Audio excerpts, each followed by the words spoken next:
প্রত্যেকটা বিদআত হচ্ছে অন্ধকার।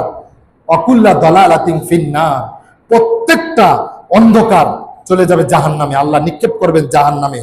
এই হাদিসটি রয়েছে মুসলিম শরীফে 1535 নম্বর হাদিস, নাসাই শরীফে 1560 নম্বর হাদিস, একদম সহিহ সনদে বর্ণিত, দলিল সহ রেফারেন্স সহ আপনাদের কাছে বর্ণনা করে গেলাম। কোন বাবার বক্তব্য না, কোন দাদার বক্তব্য না। কেননা আমার বাবা আমাকে, আপনারা আনন্দিত হবেন যে আমার বাবা আজকে জুমার খুতবায় উপস্থিত আছেন, আমার ভাই উপস্থিত রয়েছেন আলহামদুলিল্লাহ, যিনি আমাকে ছোটবেলায় শিক্ষা দিয়েছিলেন বিভিন্ন বিদআত আমল। কিন্তু আল্লাহর অশেষ মেহেরবানি, তিনি না জেনে শিক্ষা দিয়েছেন। তিনি না জেনে আমাকে বিদআতি দরবারে নিয়ে গিয়েছিলেন, না জেনে। তিনি দীর্ঘদিন 30-40 বছর সেখানে ছিলেন, আমিও 10-15 বছর ছিলাম। আলহামদুলিল্লাহ, আল্লাহ সুবহানাহু ওয়া তাআলা আমাদের বাপ বেটা ভাইকে, আমাদেরকে আল্লাহ হেদায়েত দান করেছেন, যে আমরা, আল্লাহ আমাদেরকে সঠিক পথ দেখিয়েছেন। আমার বাবাও এখন আর সেই বেদাতি দরবারে যান না, এবং কি তিনি কোরআন এবং সহিহ সুন্নাহর দলিল দিয়ে কথা বলেন। সুবহানাল্লাহ। প্রথম যখন আমার বাবাকে দাওয়াত দিয়েছিলাম, তিনি মক্কার মুশরিকদের মতো একজন মুসলিম হয়ে মুশরিকদের মতো জবাব দিয়েছিলেন যে ভারতবর্ষের 60 কোটি মুসলিম যদি জাহান্নামে যায়, তাদের সাথে আমিও জাহান্নামে যাব। নাউযুবিল্লাহি মিন যালিক। এই বক্তব্য শোনার পর আমার দিল ভেঙে যায়, আমি অসহায় হয়ে যাই, কিন্তু আমি আশা ছাড়িনি। কেননা আল্লাহ সুবহানাহু ওয়া তাআলা পবিত্র কোরআনে বলেছেন, কু আনফুসাকুম ওয়া আহলিকুম নার, তুমি নিজে জাহান্নামের আগুন থেকে বাঁচাও, তোমার আহলদেরকে বাঁচাও। আলহামদুলিল্লাহ, আমাদের অসংখ্য অগণিত আত্মীয় স্বজন, পাড়া প্রতিবেশীদের মধ্য থেকে আলহামদুলিল্লাহ আমার বাবা, আমার মা, আমার ভাই, আমার বোন, আমার আত্মীয় স্বজন কিছু সহিহ সুন্নাহর অনুসারী হয়েছে আলহামদুলিল্লাহ, আলহামদুলিল্লাহ। এবং এই দাওয়াতের ধারাবাহিকতা আমরা ইনশাআল্লাহ চালিয়ে যাব। আল্লাহ সুবহানাহু ওয়া তাআলা যেন আমাদেরকে এই সহিহ সুন্নাহ অনুযায়ী আমল করার, বুঝার, জানার তৌফিক দান করেন, আমরা বলি আমিন। ওয়াল্লাযীনা কাফারু আমালুহুম কাসারাবিন বিকিআতিন ইয়াহসাবুহু আয-যামআনু মাআ হাত্তা ইযা জাআহু লাম ইয়াজিদহু শাইআ। আলহামদুলিল্লাহ, আল্লাহ সুবহানাহু ওয়া তাআলার দরবারে লাখ কোটি শুকরিয়া আদায় করি যে তিনি আমাদেরকে তার দ্বীনের সহি বিষয়গুলা যাচাই করার, বাছাই করার এবং এগুলা নিয়ে অনুসন্ধান করার তৌফিক দিয়েছেন, আমরা বলি আলহামদুলিল্লাহ। আমাদের জুমার খুতবার দ্বিতীয় পর্বে আমরা যে বিষয়টি বলবো, এখানে আল্লাহ সুবহানাহু ওয়া তাআলা পবিত্র কোরআনুল কারীমের সূরাতুন নূরের 39 নং আয়াতের মধ্যে বলেন, ওয়াল্লাযীনা কাফারু। এখানে দেখেন বিদআতের আলোচনার মধ্যে মুফাসসিরিন কিরামগণ কাফেরদের আলোচনা নিয়ে এসেছেন। কেননা বিদআত হচ্ছে এমন একটা ধোঁকা, বিদআত হচ্ছে এমন একটা ধোঁকা, এই ধোঁকায় আপনাকে ধীরে ধীরে আমাকে আপনাকে বিপদগামী করে ফেলবে, আমাকে আপনাকে শিরক কুফরির পথে নিয়ে যাবে। কেননা বিদআত যেই ব্যক্তি করে, সেই ব্যক্তি কখনো নিজে ভুল স্বীকার করে না। সে কি করে না? ভুল স্বীকার করে না। শবে বরাত, শবে মেরাজ, মিলাদ পড়া, মৃত্যুবার্ষিকী, জন্মবার্ষিকী, বিবাহ বার্ষিকী, ভাই দিবস, বোন দিবস, বাবা দিবস, যত দিবস আছে, এরপরে বেহায়া দিবস যা আছে, এই দিনে যদি কেউ একটা মিলাদের আয়োজন করে এবং যদি কিছু বিস্কুট বা কিছু বাতাসা নিয়ে আসে এবং একটা মোনাজাত দেয়, আপনি কি মনে করেন সে মনে করবে যে আমি গুনার কাজ করতেছি? এটা মনে করবে না। বিদআতের সবচেয়ে খারাপ দিক হচ্ছে এইটা। কিছুদিন আগে শেখ আকরামুজ্জামান বিন আব্দুস সালাম একটা কথা বলেছিলেন, যেই কথাটাকে মানুষ ওনার মুখ ফুসকে বেরিয়ে গেছে, উনি সুন্দর করে গুছিয়ে বলেননি, কিন্তু ওনার কথার সারমর্ম ছিল এটা, যে আপনি যদি হারাম কাজ করেন, ভুলে যদি আপনি মদ্যপান করে ফেলেন, ভুলে যদি আপনি জেনা করে ফেলেন, ভুলে যদি সুদ খেয়ে ফেলেন, ভুলে যদি মিথ্যা কথা বলে ফেলেন, ভুলে যদি বেপরদা করে ফেলেন, একটা বেপরদা নারীর দিকে চোখ জ্বলে যায়, আপনি সাথে সাথে কি বলবেন? আস্তাগফিরুল্লাহ। কি বলবেন? আস্তাগফিরুল্লাহ। বাসায় যে 2 রাকাত সালাত আদায় করবেন, যখন জ্ঞান ফিরবে, যখন নেশা দূর হবে, বলবেন শুধু যেগুলো বলেছি এগুলাই শুধু হারাম নয় প্রিয় ভাইয়েরা, ধূমপান করা হারাম, জর্দা দিয়ে পান খাওয়া হারাম, গুল ব্যবহার করা হারাম, এগুলোর সাথে বলে যাই, মনে রাখবেন। শুধুমাত্র যে খুতবা দেয় সে গুল ব্যবহার করে দেখে বলে গুল ব্যবহার করা মাকরু, সে জর্দা দিয়ে পান খায় বলে যে জর্দা দিয়ে পান খাওয়া মাকরু, আর সে হয়তো ধূমপান করে না, ওই জর্দা খায় এর জন্য ধূমপানটাকে মাকরু বানাই দিছে। নাউযুবিল্লাহি মিন যালিক। হাদিস অস্বীকার করার মতো অবস্থা হয়ে যাবে। নেশাদার সকল দ্রব্য হারাম। অতএব আপনি যদি একটা অনাকাঙ্ক্ষিত হারাম কাজ করে ফেলেন, আপনি অন্তরে পুড়তে থাকবেন, জ্বলতে থাকবেন, এবং আল্লাহর কাছে তাওবা করে যতক্ষণ না মাফ না করে আপনি তাওবা করতেই থাকবেন। বৃদ্ধকালে যদি মনে পড়ে যুবক বয়সে জেনা করেছিলেন, তখনও তাওবা করবেন। কিন্তু যদি আপনি বিদআতের উপরে যদি মৃত্যুবরণ করেন, তাহলে সারা জীবন যত মিলাদ করেছেন, যত শবে বরাত করেছেন, যত শবে মেরাজ করেছেন, যত মৃত্যুবার্ষিকী, যত ফাতিহা করেছেন, যা করেছেন, যত আপনি বিদআত করেছেন, সব বিদআতকে কি বলবেন? যে আপনি নেকির জন্য করেছেন, তাওবা করলেন না। আপনার তাওবা নসিব হলো না। কেন? আপনি সেই আবু তালেবের মতো বাপ দাদার ধর্মের উপরে রয়ে গেলেন। নাউযুবিল্লাহি মিন যালিক। আল্লাহ সুবহানাহু ওয়া তাআলা আমাদের এই পূর্বপুরুষদের, আমাদের পিতাদের যে নীতি, এই নীতি থেকে, ভ্রান্ত নীতি থেকে ফিরে এসে পবিত্র কোরআন এবং সহিহ সুন্নাহর আলোকে জীবন গড়ার তৌফিক দান করুন। আমরা বলি আমিন। দেখেন, পবিত্র কোরআন কারিমের যে আয়াত, এমন একটা টপিক আলোচনা শুরু করেছি যে একটা আয়াত দিয়ে আলোচনা শুরু করলে ঘন্টার পর ঘন্টা পার হয়ে যাবে, কথা শেষ হবে না ইনশাআল্লাহুল আজিজ। ওয়াল্লাযীনা কাফারু, আর যারা কাফের, আমালুহুম, তাদের ইবাদতের মধ্যে, আমলের মধ্যে, কাসারাবিন বিকিয়াতি ইয়াহসাবুহু যামআনু মাআ, তারা তাদের আমলের মধ্যে দেখতে পায় মরুভূমিতে পিপাসার্ত ব্যক্তি যেমন দূর থেকে দেখে যে মরিচিকা, পানি পানি দেখা যায়, পানির মতো কি যেন দেখা যায় মরুভূমির ভিতরে, লোকটা ছুটে যাবে সেইখানে, যে দেখবে পানি নাই। এখানে আল্লাহ বলতেছেন হাত্তা ইযা জাআহু লাম ইয়াজিদহু শাইআ, সে যখন সেখানে যাবে, যে দেখবে পানি নেই, কিছুই নেই সেখানে। আল্লাহু আকবার। আল্লাহ সুবহানাহু ওয়া তাআলা আমাদেরকে বিদআত থেকে হেফাজত করুন। কেননা আমাদের অবস্থা যদি এমন হয়, কাল কিয়ামতের দিন অনেক বিদআত আমল নিয়ে যদি আমরা উপস্থিত হই, তাহলে আমরা দেখবো মরিচিকার মতো, মনে হবে অনেক আমল নিয়ে এসেছি, আমাকে বড় বুজুর্গ মনে হবে, কিন্তু আল্লাহ রাসূল বলবেন দূর হও, দূর হও। আল্লাহ সেদিন আমাদেরকে পবিত্র করবেন না, আমাদেরকে ক্ষমা করবেন না। সেই দিন ক্ষমার কোনো, বিদআতের ক্ষমা সেই দিন হবে না। আপনি যদি আল্লাহর কোনো হক নষ্ট করে যান, আপনাকে আল্লাহ ক্ষমা করে দিতে পারবেন, কিন্তু বিদআত করা হলে রাসূলের হক নষ্ট করা, আল্লাহ রাসূল সাল্লাল্লাহু আলাইহি ওয়াসাল্লামকে অপমান করা। আপনি কেন আল্লাহ রাসূলকে অপমান করবেন? আল্লাহ রাসূলের দিন তো কমপ্লিট। আল্লাহ বলতেছেন যে আলিয়াউমা দীনাকুম আকমালতু লাকুম ওয়া আতমামতু আলাইকুম নি'মাতি ওয়া রাদিতু লাকুমুল ইসলাম দীনা। যা আছে এমন একটি দিন, যেই দিন আমি দিনকে পরিপূর্ণ করে দিলাম, তোমাদের জন্য আমার নিয়ামতকে পরিপূর্ণ করে দিলাম। সূরা মাইদার 3 নম্বর আয়াতে 3 থেকে 6 নম্বরের মধ্যে আল্লাহ বলতেছেন আলিয়াউমা আকমালতু লাকুম দীনাকুম, আজকে আমি পরিপূর্ণ করে দিলাম তোমাদের দিনকে, ওয়া আতমামতু আলাইকুম নি'মাতি, আমার নিয়ামতকে তোমাদের জন্য পরিপূর্ণ করে দিলাম, ওয়া রাদিতু লাকুমুল ইসলাম দীনা, এবং আমার দিনকে তোমাদের জন্য, ইসলামকে দিন হিসেবে সাব্যস্ত করে দিলাম। তাহলে পরিপূর্ণ দিন আল্লাহ যদি ঘোষণা দেয় রাসূল সাল্লাল্লাহু আলাইহি ওয়াসাল্লামের জীবদ্দশায়, তাহলে আপনি আমি কি করে সেই দিনের মধ্যে একটা সুই ঢুকাই? কি করে আমরা মতানৈক্য করি? কি করে আমরা মতানৈক্য খুঁজে বের করি?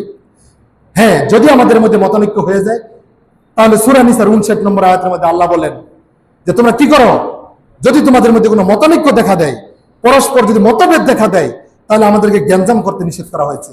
আমাদেরকে বলছে এটাকে তোমরা ফিরিয়ে দাও, ফাইন তানাযাআতুম, তোমরা যদি মতবিরোধ হয়, তোমরা সূরা নিসার 59 নম্বর আয়াতের মধ্যে আল্লাহ বলতেছেন ফিরিয়ে দাও আল্লাহ এবং তার রাসূলের দিকে। তাদের দিকে যদি ফিরিয়ে দেন, তাহলে কি হবে?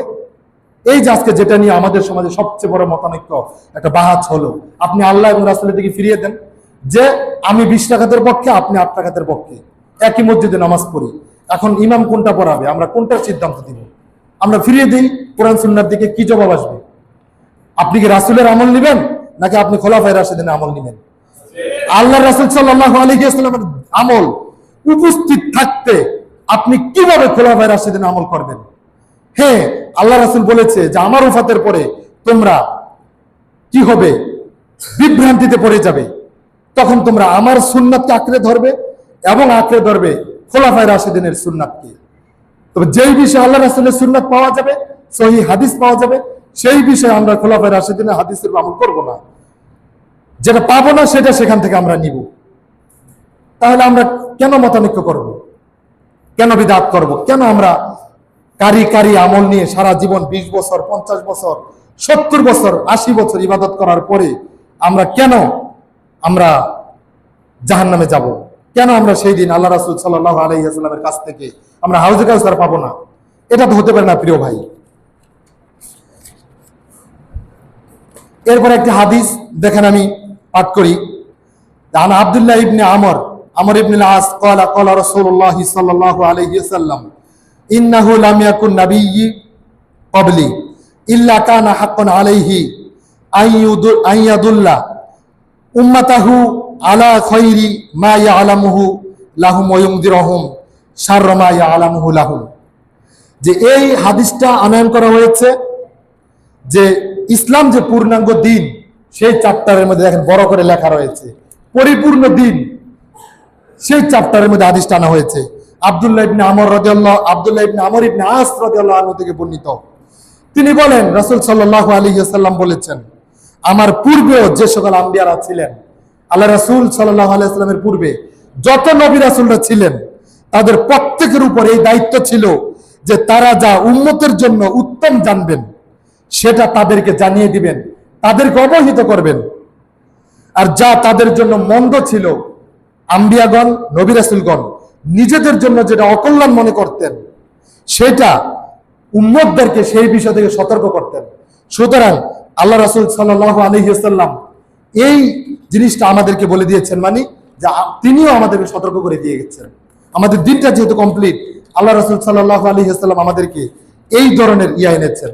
এরপরে আল্লাহ সুবহানাহু ওয়া তাআলা বলেন, ওয়া আন্না হাযা সিরাতি মুস্তাকিমা ফাত্তাবিউহু ওয়া লা তাত্তাবিউস সুবুলা ফাতাফাররাকু বিকুম আন সাবিলি। আল্লাহ বলেন যে এটি হচ্ছে আমার পথ, সুতরাং তোমরা এই সঠিক পথের অনুসরণ করো। কালামুল্লাহ শরীফের মধ্যে আল্লাহ সুবহানাহু ওয়া তাআলা বলতেছেন যে ওয়া আন্না হাযা সিরাতি মুস্তাকিমা, এই পথটা সঠিক পথ, আল্লাহ যেই পথের নির্দেশ দিয়েছেন, এই পথ ছাড়া অন্য পথের অনুসন্ধান করো না।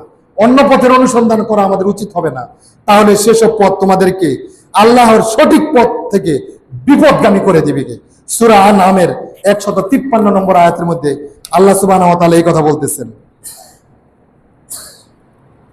এরপরে আল্লাহ রাসূল সাল্লাল্লাহু আলাইহি ওয়াসাল্লাম বলতেছেন, আল্লাহ সুবহানাহু ওয়া তাআলা বলতেছেন সূরা কাসাসের 50 নং আয়াতের মধ্যে, ফাইল্লাম ইয়াস্তাজিবু লাকা ফাআলাম আন্নামা ইয়াত্তাবিউনা আহওয়াহুম ওয়া মান আদাল্লু মিম্মান ইত্তাবা হাওয়াহু বিগাইরি হুদা মিনাল্লাহ ইন্নাল্লাহা লা ইয়াহদিল কওমাদ যালিমিন। প্রিয় ভাইয়েরা, সাবধান, তারা যদি আপনার কথায় সাড়া না দেয়, রাসূল সাল্লাল্লাহু আলাইহি ওয়াসাল্লামকে বলতেছে যে হে রাসূল, যদি আপনার কথায় তারা সাড়া না দেয়, তাহলে জেনে নিন তারা শুধু নিজেদের কুপ্রবৃত্তির অনুসরণ করে, তারা নফসের তাবেদারি করে এবং আল্লাহর হেদায়েতের পরিবর্তে তারা নিজেদের প্রবৃত্তির অনুসরণ করে।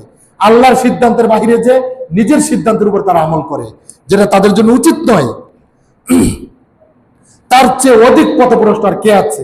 আল্লাহ বলতেছেন প্রশ্নবোধক চিহ্ন দিয়ে, কে আছে তাদের চেয়ে অধিক পথভ্রষ্ট, যে আল্লাহর হুকুম মানে না, যে আল্লাহর হুকুমের চেয়ে নিজের পথভ্রষ্টতাকে বেশি প্রাধান্য দেয়? নিশ্চয়ই আল্লাহ ইন্নাল্লাহা লা ইয়াহদিল কওমাদ যালিমিন, নিশ্চয়ই আল্লাহ কি করবেন? জালিমদেরকে হেদায়েত দিবেন না। নাউযু বিল্লাহি মিন যালিক। অসংখ্য দলিল রয়েছে, আমি আপনাদের জন্য অসংখ্য দলিল এনেছিলাম, কিন্তু দুর্ভাগ্যজনক সত্য যে আমাদের সময় শেষ হয়ে গিয়েছে, আমরা সকল দলিলগুলা হাজির করতে পারতেছি না। সর্বশেষ একটি হাদিস দিয়ে আমি দলিলটি আজকের জুমার খুতবা শেষ করবো ইনশাআল্লাহুল আজিজ। রাসূল সাল্লাল্লাহু আলাইহি ওয়াসাল্লাম আমাদেরকে বলেন, সাহাবীরা বলেন রাসূল সাল্লাল্লাহু আলাইহি ওয়াসাল্লাম আমাদের মাঝে একদিন আতালানা রাসূলুল্লাহ সাল্লাল্লাহু আলাইহি ওয়াসাল্লাম ইয়াওমান, যে তিনি একদিন আমাদের সামনে একটি দাগ কাটলেন, একটি দাগ দিলেন একটি গাছের নিচে বসে। দাগ দেওয়ার পরে এই দাগের চতুর্দিকে আরো দাগ দিলেন। দাগ দেওয়ার পরে মধ্যের দাগটার মধ্যে হাত দিয়ে বললেন, হে সাহাবীরা, হে আমার উম্মত, দেখো এই দাগটি হচ্ছে আমার পথ, এটি হচ্ছে আমার তরিকা, এটি আমার পথ। আর এর চারপাশে যে দাগগুলা দেখতেছো দুই পাশে, এই দাগগুলা রাস্তা, অনেকগুলা রাস্তা, তবে এই প্রত্যেকটা রাস্তার সামনে একটা করে শয়তান দাঁড়ানো রয়েছে, যে শয়তান তোমাদেরকে কি করবে? বিপদগামী করবে, তোমাদেরকে শয়তানের পথের দিকে আহ্বান করবে। একথা বলে রাসূল সাল্লাল্লাহু আলাইহি ওয়াসাল্লাম ওই আয়াতটা পাঠ করেছেন, যে আয়াতটা আমি আগে পাঠ করেছি, ওয়ান্না হাদা সিরাতি মুস্তাকিমা, এটি হচ্ছে আমার পথ, আমার দেখানো পথ। প্রিয় ভাইরা, সুতরাং আমরা কি করব?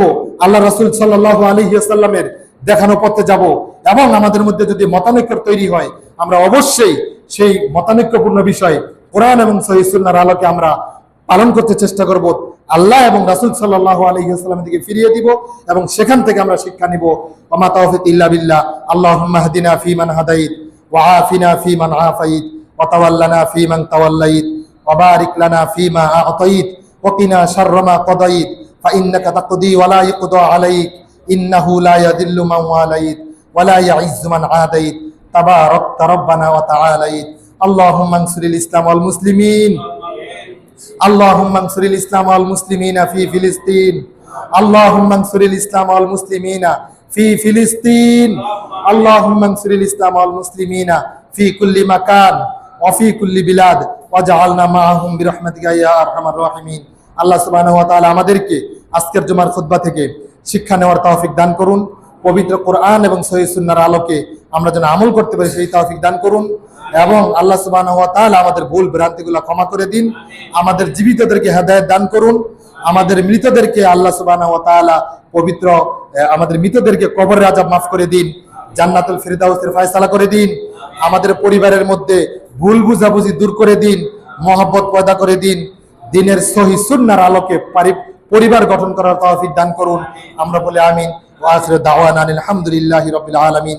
সুবহানাকাল্লাহুম্মা বিহামদিক আশহাদু আল্লা ইলাহা ইল্লা আনতা আস্তাগফিরুকা ওয়া আতুবু ইলাইক। ওয়া আকিমিস সালাহ ইন্নাস সালাতা তানহা আনিল ফাহশাই ওয়াল মুনকার ওয়া লা যিকরুল্লাহি আকবার ওয়াল্লাহু ইয়ালামু মা তাসনাউন।